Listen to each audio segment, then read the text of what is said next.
views and opinions expressed in this program are those of the participants and do not necessarily reflect the views of BronxNet or the program underwriters. Hello and welcome to Open, the one and only show that opens the Bronx and the rest of the world right to you. I'm your host, Cristina Pagan, and today we'll update you on what's happening in and around our community. Coming up on today's show, we'll have the latest from the world of politics when political reporter Mona Salama joins us on today's show. Then we'll find out more about Bronx Stories in collaboration with Visual Aids, the first exhibition of this kind in the Bronx. Plus, partners and 200 volunteers join forces to create a new playground at Dream Yard Project, hoping to promote balanced and active play. After that, we will meet an activist inspiring change one poem at a time. Then Assemblymember Michael Blake joins us to discuss the latest string of violence and what can be done to end it. Hashtag enough is enough.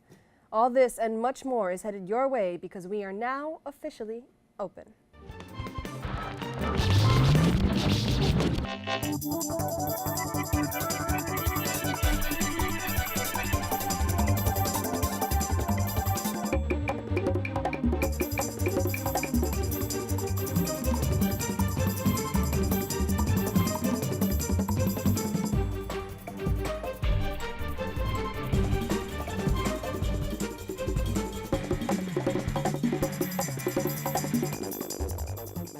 Hello everyone, I'm your host Cristina Pagan, and today is Wednesday, July 13th, in case you forgot. And of course you're watching Open, a live program that brings the Bronx and New York City straight to your TV set.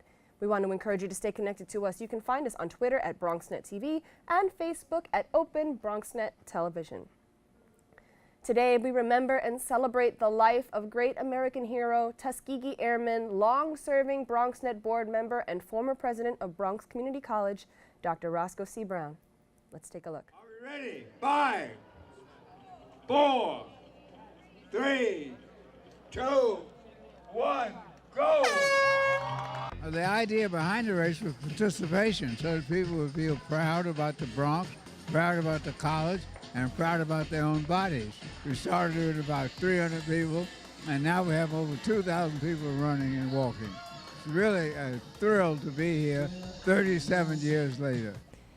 Dr. Roscoe C. Brown, Jr., soldier, pilot, social and community activist, educator, father, grandfather, great-grandfather. A former Army Air Force captain, Dr. Brown commanded the 100th Fighter Squadron of the 332nd Fighter Group, known as the Tuskegee Airmen in World War II, and is credited with being the first 15th Air Force pilot to shoot down a German jet fighter. He was awarded the Congressional Gold Medal in 2006, as well as the Distinguished Flying Cross, an Air Medal with 8 oak leaf clusters. It's cool to be smart. The Tuskegee Airmen were very cool, but we were very smart. We couldn't have done it if we weren't smart. And all of our youth can be cool and smart at the same time.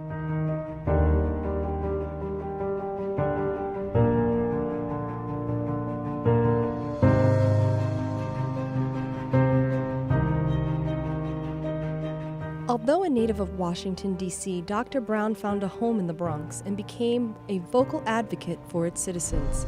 He was an activist for health and education, creating community initiatives and programs to boost involvement and awareness while president of Bronx Community College from 1977 to 1993.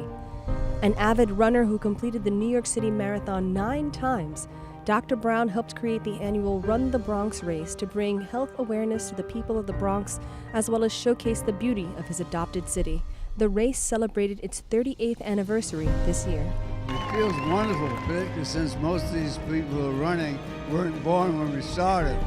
It's a great race, it's a great community activity, and it makes me feel very, very proud. Among his many passions, Dr. Brown was active in the arts and media, having hosted numerous television and radio programs on WCBS, WABC, and CUNY TV. He was also a member on the board of directors for BronxNet Television, serving for 25 years.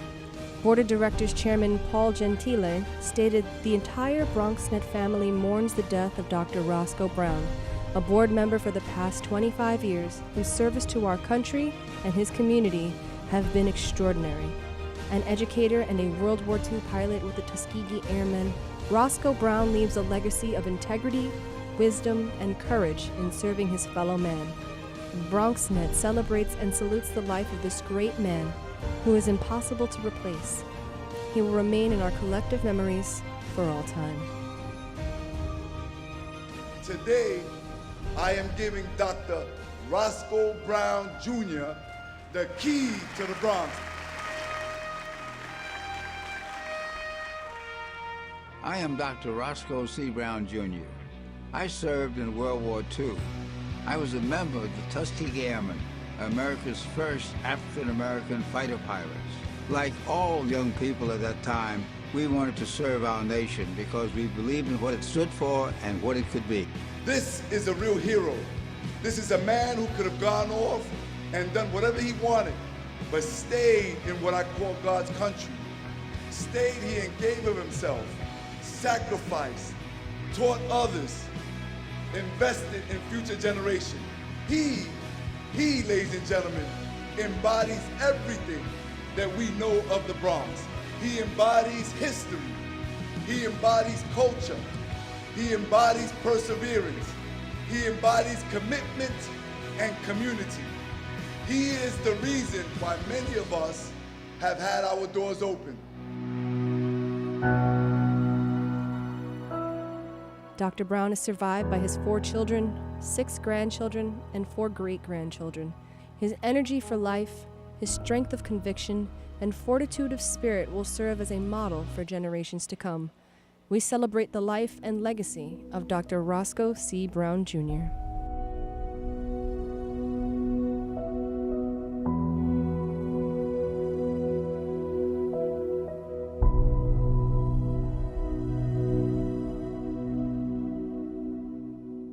Don't go anywhere. We have more with Open when we come back.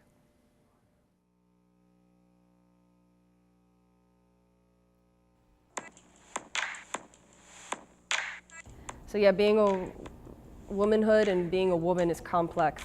I like to see people that I know are talented succeed. I like to see people who like me, have issues with self-esteem or with issues with realizing that they can achieve things. I like to create a platform for them to succeed. It's not always easy being a dad. Do you have panda asthma too? Does that run in the family? This is the home of the most priceless kung fu artifacts. But when you make an effort, Dad, we're not supposed to touch anything. Oh, sorry. Go along, son. it's always worth it.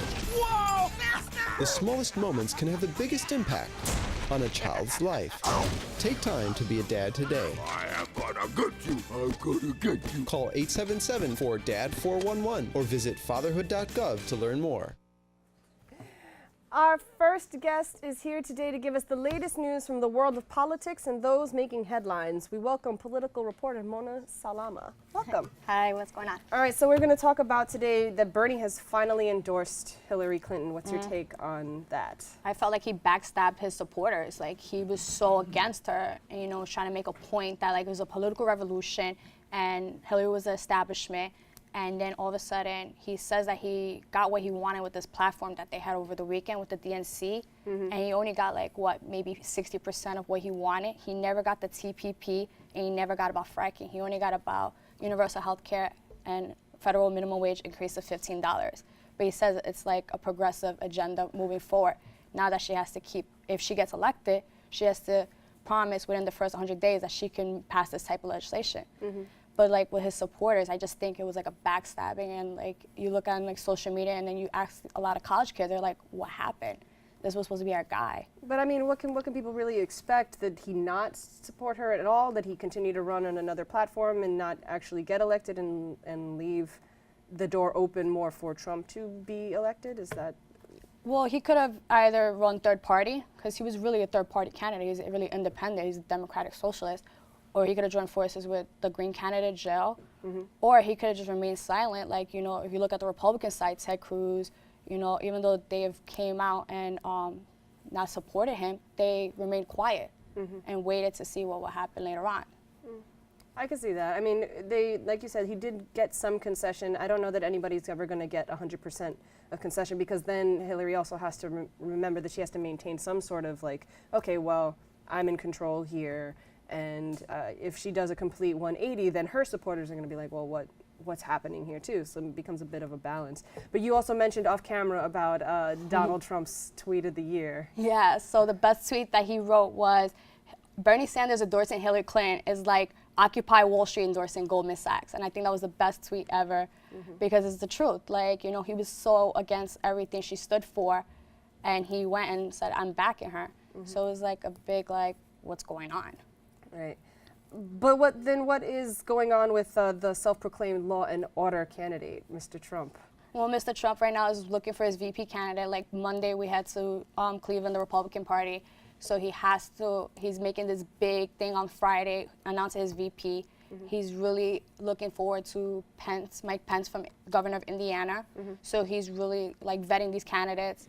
And there's been talks of Newt Gingrich and also Governor Chris Christie and retired General Mike Flynn. But he said there's 10 candidates, where the other 6. Right. So he still has like, 2 more days to make this whole weekend about VP before we start Monday. You had some concerns about Newt Gingrich, though, and even the candidates you mentioned at all. Well, because I feel like I like Newt Gingrich, especially what he's done in the past when I was young. As you can see, like in the audience, they're like I was their age. But like I think we need, as a Republican Party, our biggest weakness is diversity. So I think we need to have a diversity. Either have like counter Hillary Clinton, have a woman VP candidate, or a minority candidate, or someone different.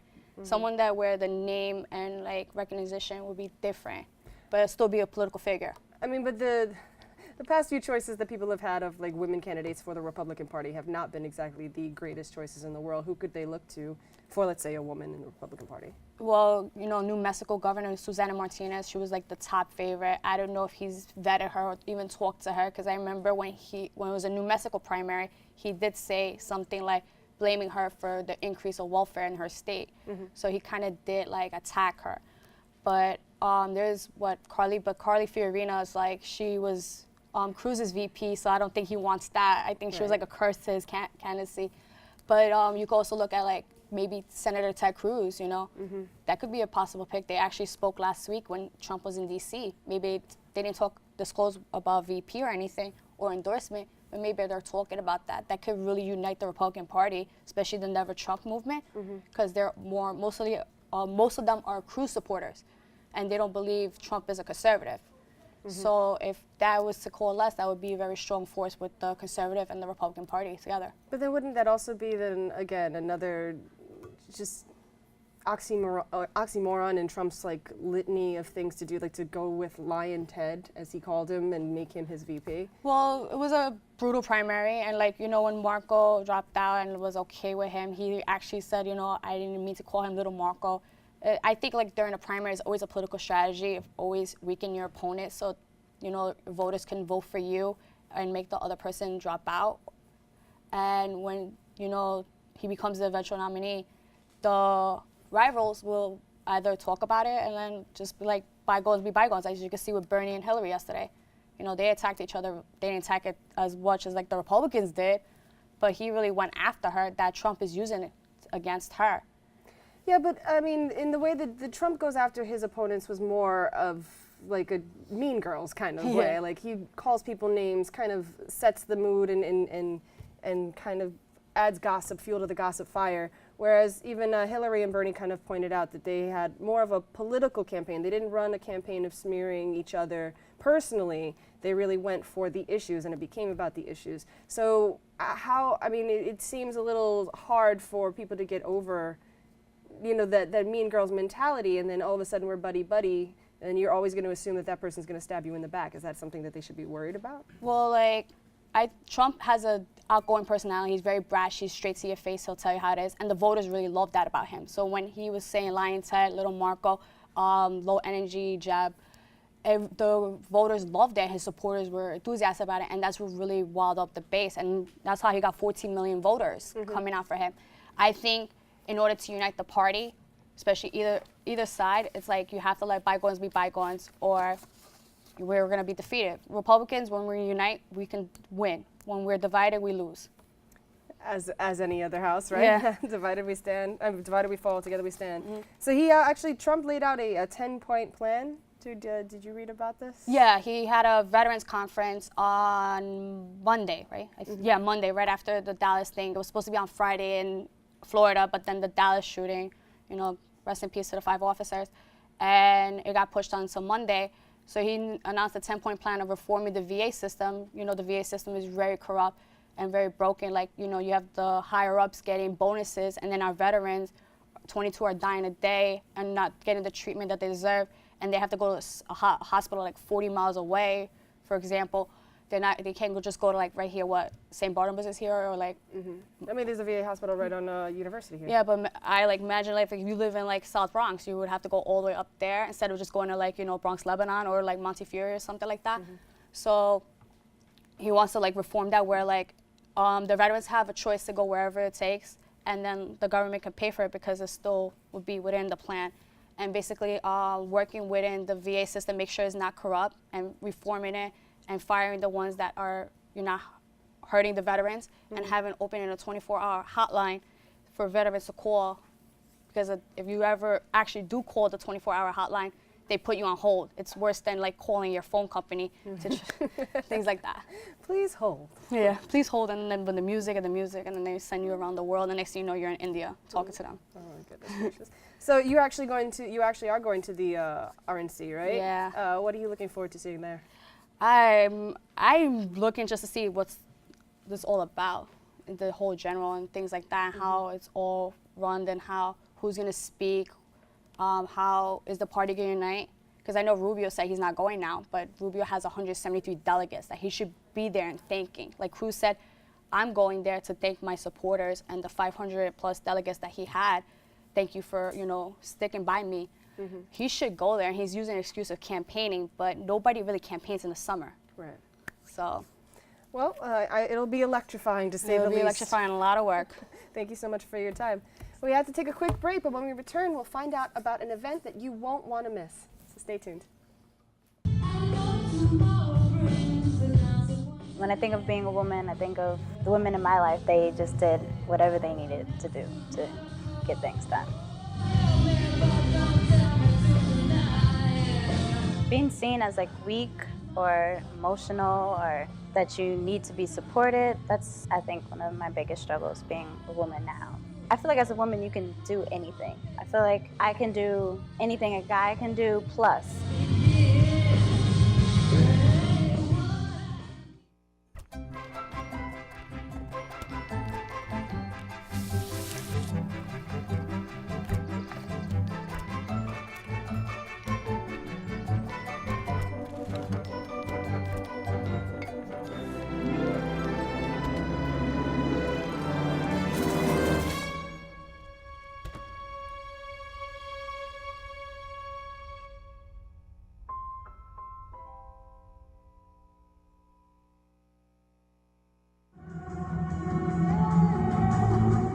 Womanhood is complex.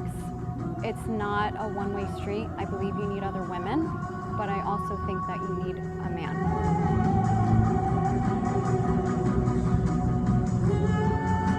I think we're all created in balance. We have more of some energy than we do of other energy. So that's what I mean. Like, you can't have one thing without the other. There's always a give and take being a woman or a man.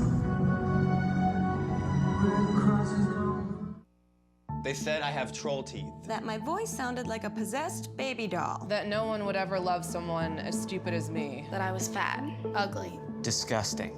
The effect of bullying is potent. We will no longer be the silent majority. Now, when you see online bullying, there's something you can do about it. We're gonna take action with the I. I am a witness. I am a witness. I am a witness. I am a witness. I am a witness, and so are you.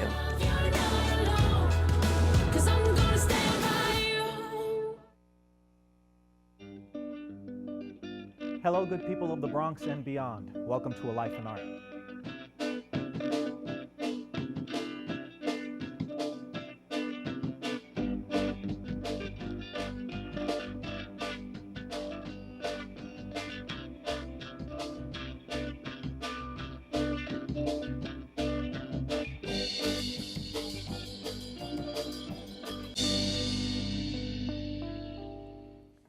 visual aids and the Bronx Museum invite you to a very special Bronx Stories.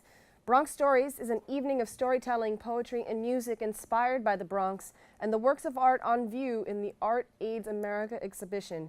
Here to tell us more about what to expect is multidisciplinary artist Orlando Ferrand. Welcome. Thank you. So you were actually telling me off camera a little bit about visual aids. Can you tell our audience what visual aids are? Yes, visual aids is first of all, I am an artist who is a member of visual aids, so I am definitely very proud to also represent visual aids as an artist and educator. And Visual AIDS is an artistic organization that fights AIDS and creates awareness around the epidemics through arts. Mm-hmm. So it's really the only organization of its kind. It dates back to the 80s during the core of the height of the epidemics, and was basically created with the aim of protecting the legacy of those artists who were dying of AIDS. Mm-hmm. So, you know, it had, since the very beginning, a very noble mission. Right. Up until today, HIV and AIDS continue to be on the rise. It's especially here in our borough. I mean, we are at the top 20%, not only with HIV and AIDS, but we're talking about other, you know, other STDs. STDs, but anyway, the Bronx is really at the top 20. Wow. So I think it's a great opportunity to also bring more awareness to the community. Mm-hmm.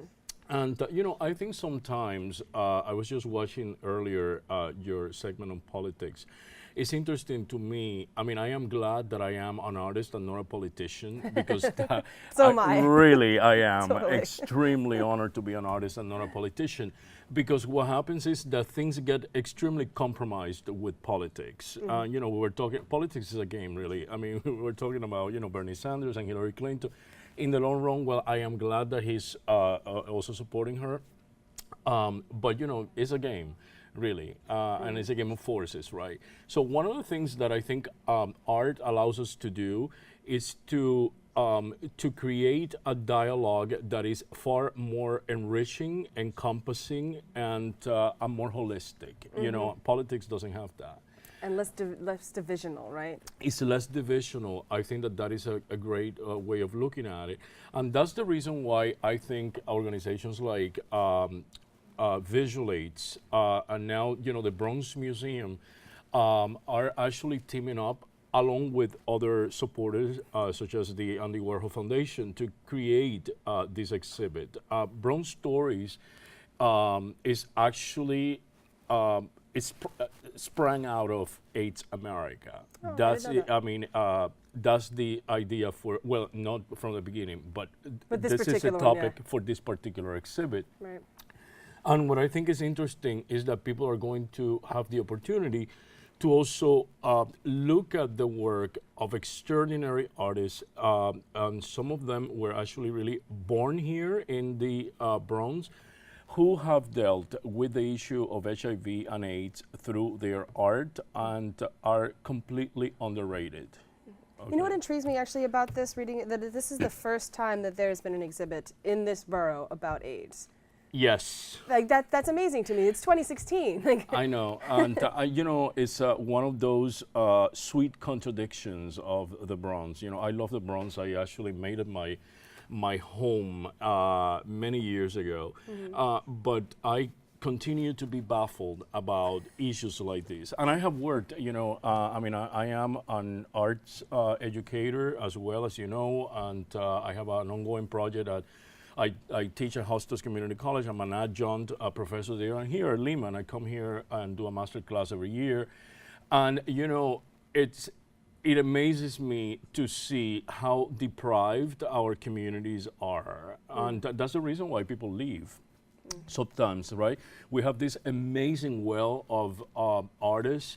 And once people start to gain some fame, they leave. And, you know, so I think it would be best that actually we could stay, right? And then create a better environment for everybody in the community. And I think that is the mission of art. And I think that is also to a large extent what visual aids and the Bronx Museum are doing with this particular exhibit. You know, I mean, this is a very artistic town, for God's sake. I mean, the pop movement really. I mean, when you look at it, started here in the Bronx. I mean, you know, rap. You name it, right? So I think it would be a great opportunity also for Bronx Stories to bring it all together under such a wonderful theme. I mean, and I say wonderful theme is very sad what happens with the epidemics, but also we are in 2016 and it affects everybody. And I think that that is the point as well that this exhibit is trying to make. HIV and AIDS is not a condition that affects only the LGBT community as it was, understood and accepted for many years. That it was, I mean, as a matter of fact, in the in the Bronx in particular, the highest rate of HIV infection is not among the LGBT community. Isn't it young African American women? Young African American women, of course, and that has a lot to do with other issues. A lot of other issues. I think that you need get into at the moment, you need to come. You need to come to the exhibit to explore, right? Because that's what we are going to be doing. We're going to be explaining that. Well, through storytelling, and I think that that's the. What really sets art apart from politics in that sense, right? It gives us the opportunity to go deeper into the real issues. And, you know, there are a lot of issues here that are cultural, that are behavioral, that really go beyond just the spectrum of politics as we know it in the outside. And something like this shouldn't really be political, because it does affect everyone. It shouldn't be polarizing. Oh, absolutely. I mean, I think that what happens is, like, sometimes as activists, we definitely need to have a blatant view on issues that are crucial, because they definitely have, I mean, politics has definitely a direct impact on this issue. But then when we move into the terrain of art per se, I think that we need to be more holistic and more encompassing. And this is really what we are doing. There is going to be Charlie Vasquez, who is the director of the Bronx Writers Center, in this Bronx Stories edition. And there is also another activist, and her name is Wanda Hernandez Sparks. Yep. And she is also an extraordinary artist, writer, and she advocates for the rights, particularly of women and disenfranchised New Yorkers. So when is this happening? This is happening on the 22nd. So next Friday, the 22nd, 6:30 to 9 p.m. 6:30 to 9 p.m. We're looking forward to sharing our stories with all of you. And these stories also, I wanted to say that they are inspired. That was actually the prompt that we had. These stories are actually inspired by the exhibit, by artworks that are in the exhibit. Oh, okay. So each one of us is going to be a total of 3 artists who've been invited, myself included. Multidisciplinary artists and writers are going to be creating stories that are based on some of the artwork in the exhibit. Wow. But they also have to relate to the Bronx as well. So wow, that's a lot. And it sounds amazing. So next Friday? Yes, 6 and to today's 9:30? the exhibit. Today the exhibit opens at the Bronx Museum. So please check it out. So come on down to the Bronx Museum at 1040 Grand Concourse. It's free, right? It is free, absolutely. And if it's free, it's for me. So there you go. And it is going to be on, it's going to be up for the entire summer, the exhibit. Beautiful. So you won't miss out. Thank you so much. Thank you for having me here. We have to take a quick break, and when we return, we'll find out what Bronx neighborhood will be getting a new playground, so stay tuned. From the women in my life, it definitely means responsibility, being loving, caring, supportive. So once you become completely and fully independent, I think you've embraced becoming a woman. I push myself because I'm afraid of what will happen if I don't succeed.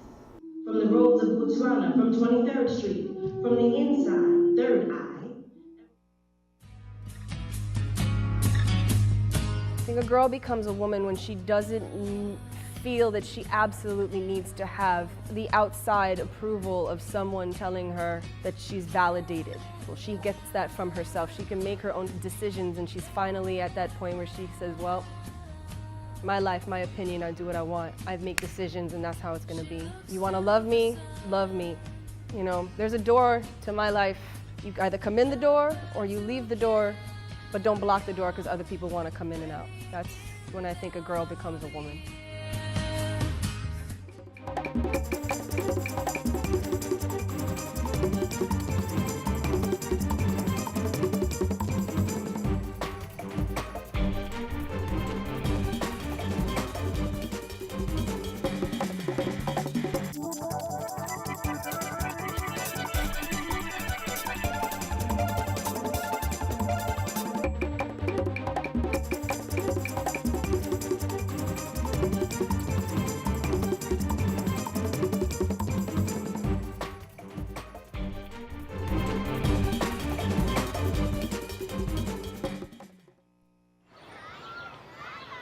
Did you know kids who play outdoors have healthier lungs? Totally. I did. Did you know that boys that play with dolls make better husbands? My son has lots of dolls. But did you know terry cloth diapers breathe better? I did. It's totally true. Oh, yeah, yeah. Did you know that strollers have the right of way on the sidewalk? Yes. Yep, I did. Did you guys Did you know that kids who eat breakfast have higher GPAs? Yeah, I know. Yeah. It's actually what I was going to say. Did you know babies should never touch silver? It's really bad for them. I knew that. Did you guys know that statistically friendly kids have more friends? Mm-hmm. Yeah. That's obvious. Did you know most people think they're using the right car seat for their kid, but they're not?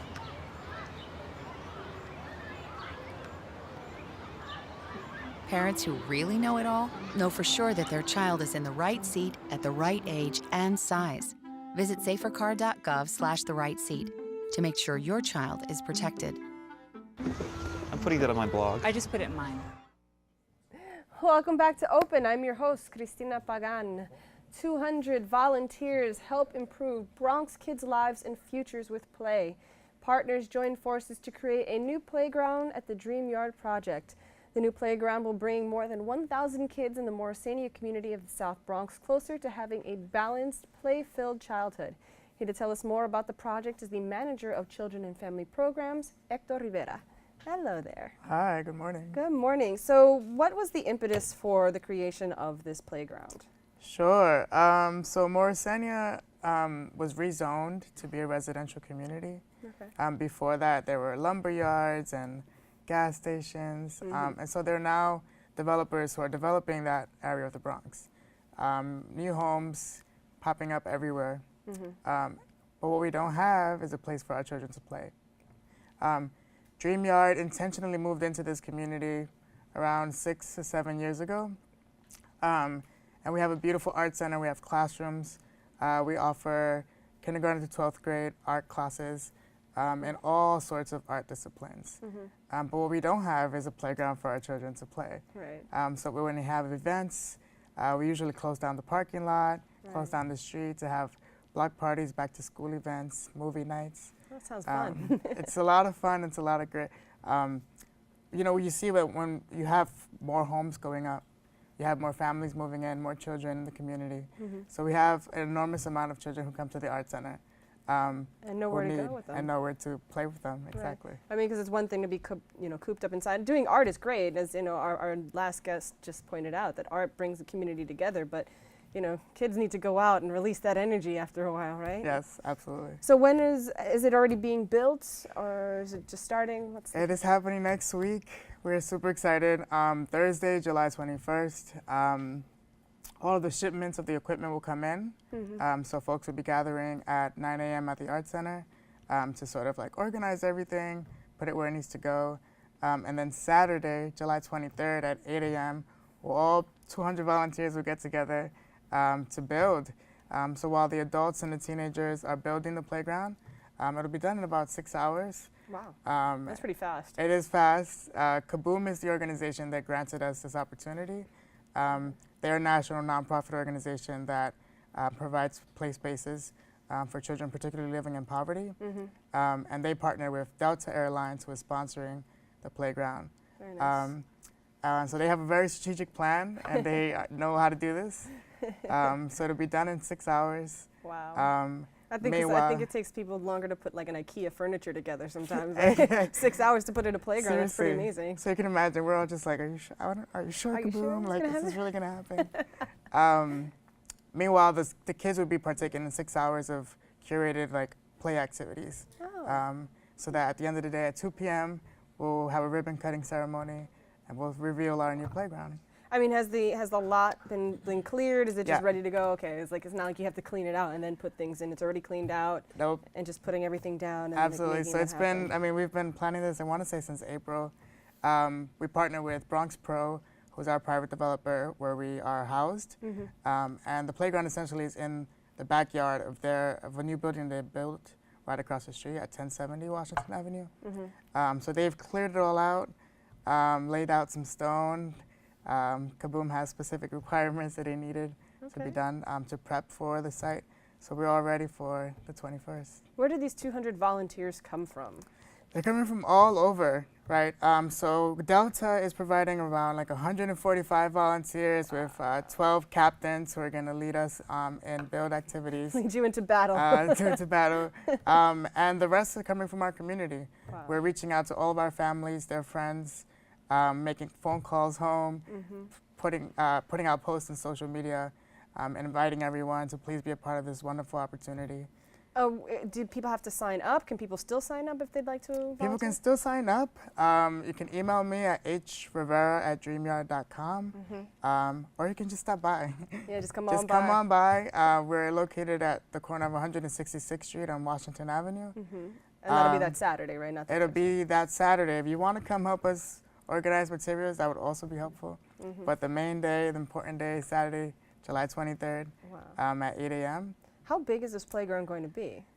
Oh, goodness, that is a great question. Because, I mean, if 6 hours, but if you have 200 volunteers, I'm sure like it'll go like that. And if Kaboom has, their way of doing things, but still, like, how big is this? I don't know the answer to that question. What can we expect to find in the playground? Is it sure, just yes. Space, so the playground has 3 parts to it. There's the sort of like middle area for children that are more like 9 to 13 years old. That has swings, jungle gym, a rock wall. The theme of the playground is more like dinosaur-esque. There are boulders, there's a rock wall, there poles that you can climb up, ropes that you can climb up. I'm there. I want to play. I want to play. Okay. And then the playground also has the same thing but for younger children, and some seesaws as well. Oh man, it's too bad I'm this old. It's going to be a really great space. The colors are red, yellow, green, and then we're an art center, so we also plan on performing out there, having the kids share their work out there. We have a platform stage, amphitheater sort of next to the playground. Wow, this actually sounds very big. Like you have a lot happening in a small area. Wow, that sounds amazing. So what time should people come by if they want to help out on July 23rd? On July 23rd, we'll be there from 8 a.m. to 6 p.m. 8 a.m. to 6 p.m. Woo. Woo. And if they want to get in touch with you, what was your email again? My email is hrivera@dreamyard.com, and our phone number is 718-588-8007. I had a quick question though about how did you get Delta Airlines involved? Like how did that come about? Sure. So that's all Kaboom. They partner with different sponsors. They find the sponsors to sponsor this event. Delta has sponsored, I want to say, many different playgrounds throughout the nation as part of a partnership with Kaboom. This is particularly special because it's the first playground in New York City that Delta is sponsoring. So the VP of Delta will be here, and it's a really special event. That's fantastic. Thank you so much. Thank you. Can't wait to see it when I come back. It'll be great. Yes. So July 23rd from 8 to 6. Be there or be square. We have to take a quick break, but when we return, we'll find out how one poet activist hopes to create hope and joy in their community. We'll be right back.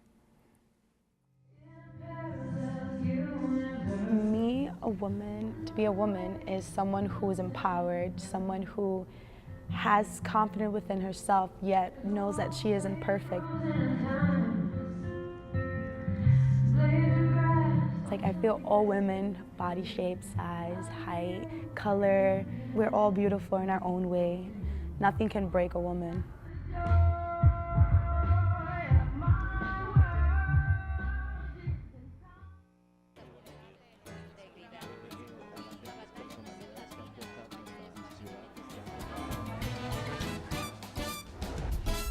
If you want to stay in the know about the latest happenings en español, check out Diálogo Abierto, BronxNet's own Spanish show, Wednesdays 6:30 p.m. on Channel 67. The latest in news, arts, culture, politics, and what's going on in your neighborhood. Diálogo Abierto, the best way to stay connected in Spanish. See you there. Te esperamos.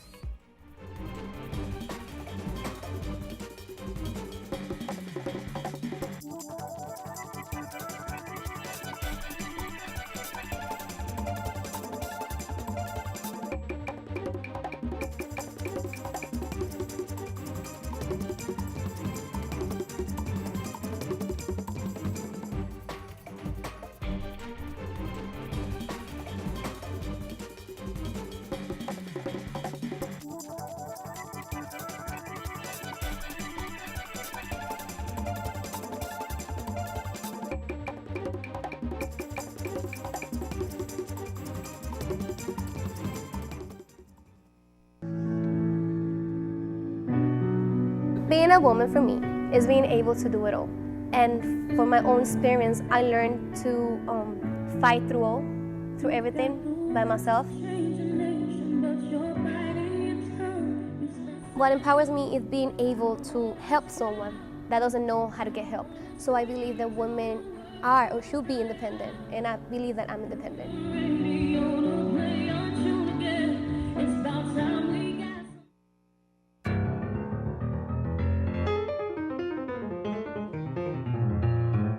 Every Monday night at 9, we talk to the borough's movers and shakers about the latest in Bronx politics, education, healthcare, arts and culture, and literally any and everything that's important to the people of the Bronx. There's a reason why Bronxites have been turning to Bronx Talk for more than 20 years, because Bronx Talk is about you and me, the people of the Bronx. So we'll see you Monday night at 9. And welcome back. Our next guest is a Cajun citizen organizing a rally to shed light about the injustice occurring in his country, but he's also a poet. Through his poetry, he hopes to enlighten and inspire change. Here to tell us more is FaceToFaceAfrica.com contributor, poet, and activist Christian Kumtag. Welcome. Thank you very much. It's wonderful to see your face again. Thank you. I can tell you that that last rally was really inspiring to the point that we will have a follow-up rally at in front of the UN again during the General Assembly in September, I believe September 22nd, 23rd.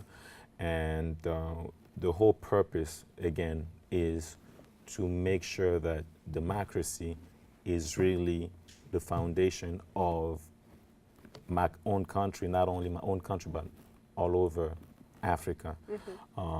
I've started that movement a long time ago. I mean, we came to the United States, my family and I, a cold December 12, 2000. I mean, Chad is one of the hottest countries in Africa. It's right around the equator.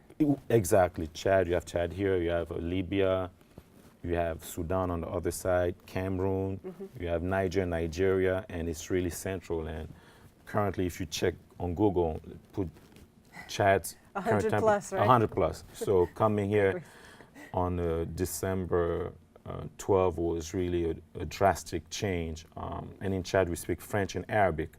So coming to the United States, where English is like the main and only, I mean, Spanish is also spoken, but English, adjusting not only with the climate, but the culture change was really an eye-opening experience. I mean, it took me 6 months to learn English because I was frustrated, you know. Like, English is not an easy language. It's not an easy, well, it's easy actually, because Arabic is really hard. Oh, okay.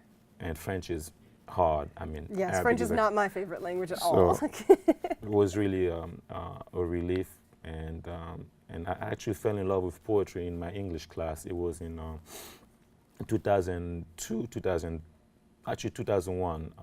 My English teacher gave us an assignment, like tomorrow we'll do poetry, and the assignment was to write a poem with every letter of the alphabet, like A, B, C, and it became love at first sight. Since then, I'm writing, and another reason why I started writing, you know, you see so many great artists. I mean, back then, you know, you had like Fat Joe, you had Diddy, all these great artists.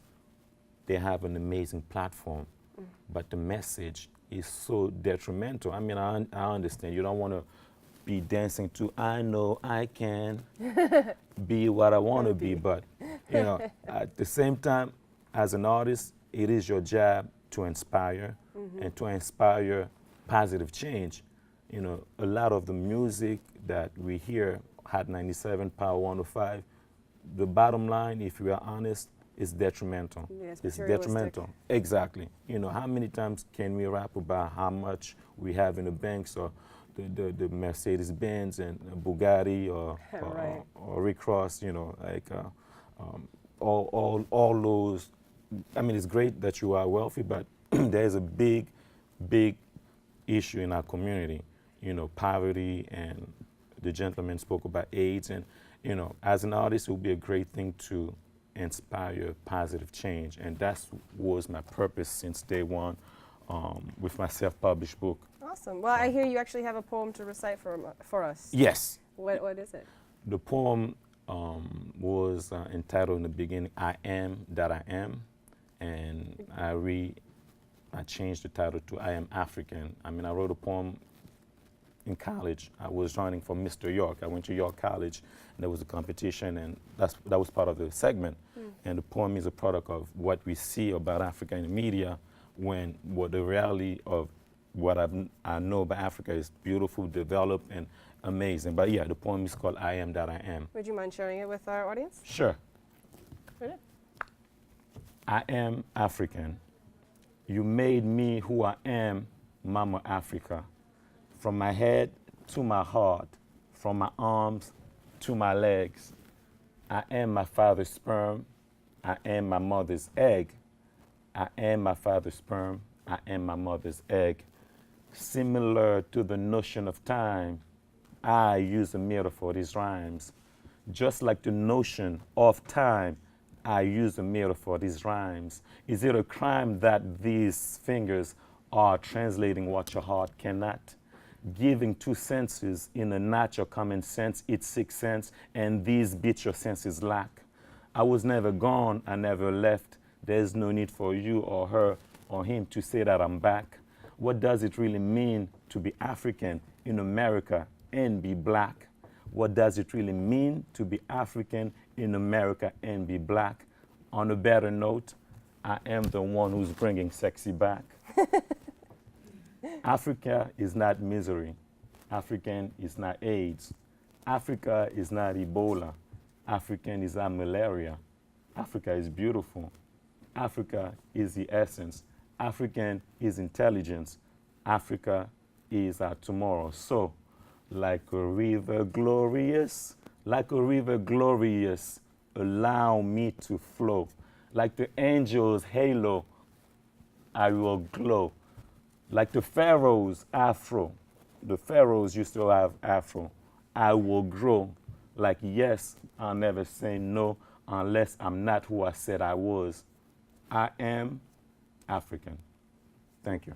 Yeah, that was beautiful. Thank you. Wow. Well, that speaks to your whole purpose, right? Bringing one voice. I mean, because some people often people think of Africa as one country. Africa is not one country. There's 55 nations. 55 different nations. Yes. Different cultures. 7 languages. I mean, in Chad alone, we speak French and Arabic, and people may not know Angola, Mozambique. They speak Angola. I'm sorry. They speak Portuguese. Right. That's the only thing they know of. Guinea-Bissau. We even have a country, the official language is Spanish. Right. So we have Arabic, French, and that's the only country that has over 7 official languages. And beside our own native language, or they call it dialects, but we also have our own native languages. And but yeah, it's a bigger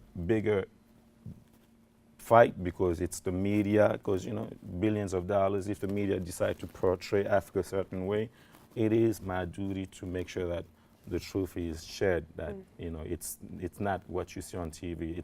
We have South Africa. If you go to South Africa, you will feel like you're in New York City. Right. Cape Town, Joburg. Right? Yeah, it's amazing. So it's my duty, and quickly, I'm also opening for a big changing artist who's coming to Yonkers. I mean, my Brooklyn folks won't come really, but he's coming to Yonkers, and I was asked to open for the changing artist, and it's July 23rd. So next week. So after you're done making that playground down in the South Bronx, you're gonna go up to Yonkers to catch Christian doing his thing. All right. Sounds good, right? Thank you. Thank you so much for joining us. It's been a pleasure. Always a pleasure to talk to you. We have to take a quick break, but we'll be right back.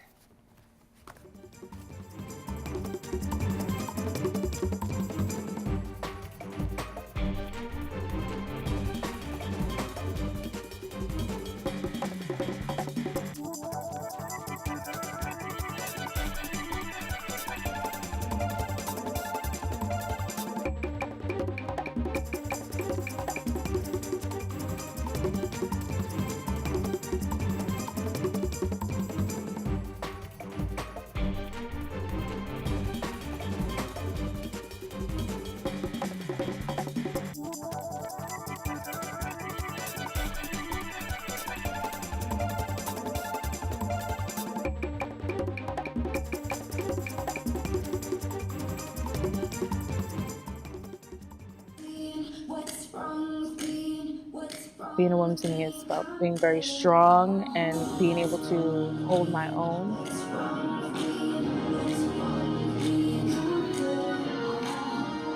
I'm empowered by seeing women, period, win in the way that they want, in a way that makes us as women look good. It's about being strong and badass.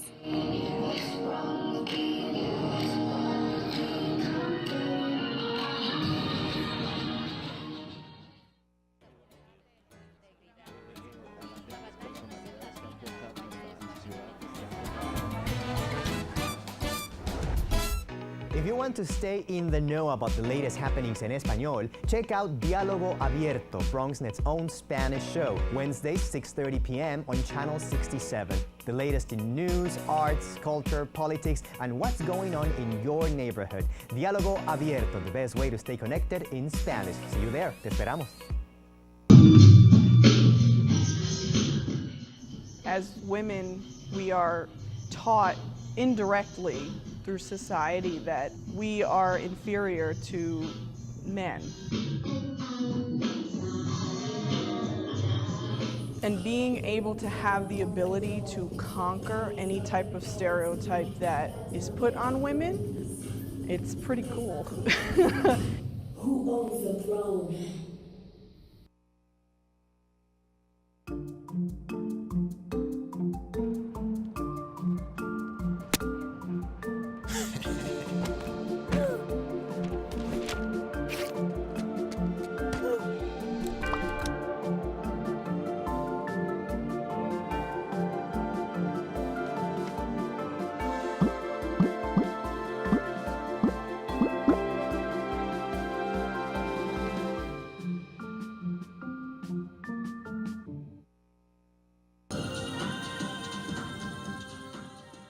Womanhood bears a plethora of definitions. It's pretty deep in being a woman. I think a girl becomes a woman when she makes a conscious effort in self-discovery. I feel pretty good being a woman.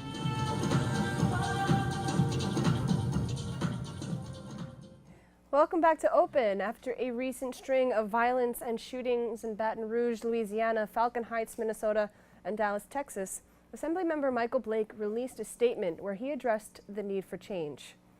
Our community yearns for more than just body cameras, which now show us the facts, but still result in institutions giving individuals paid administrative leave and an eventual acquittal. We need accountability, and it must start today. I call on members of law enforcement to hold their fellow officers accountable for their actions and to ask their commissioners for increased de-escalation and anti-bias training. Here to discuss this and more is Assembly Member of the 79th District, Michael Blake. Welcome, sir. It's good to be with you. Good to be with you as always. Of course, of course. That's a very powerful statement you have there. You said there. Can you talk a little bit more about what it means to you as a black man in this country to have these things happen? Look, I think there's no way for others to understand the personal pain and anguish one feels when, as a black man, you see what's happening in the country. When you think about, what happened in Brooklyn, Baton Rouge, Minnesota, even the video that came out about what happened in Houston, other places, even after the tragedy in Dallas. While we don't at all diminish what happened in Dallas, let's not ignore what got us here. We are here because there is a continual sentiment that seems to exist right now that black lives don't matter, and enough is enough. That there has to be concrete changes that happen around gun violence, have to be changes around the efforts as relates to police officers that are taking this action, and there have to be systemic changes within our communities around economic opportunities, education, and equity itself. And we are taking a very active role. I am making this my work, my commission, my focus, my purpose, because without doing something differently, more lives will be lost and changes will not occur, and we refuse to allow that to be the case.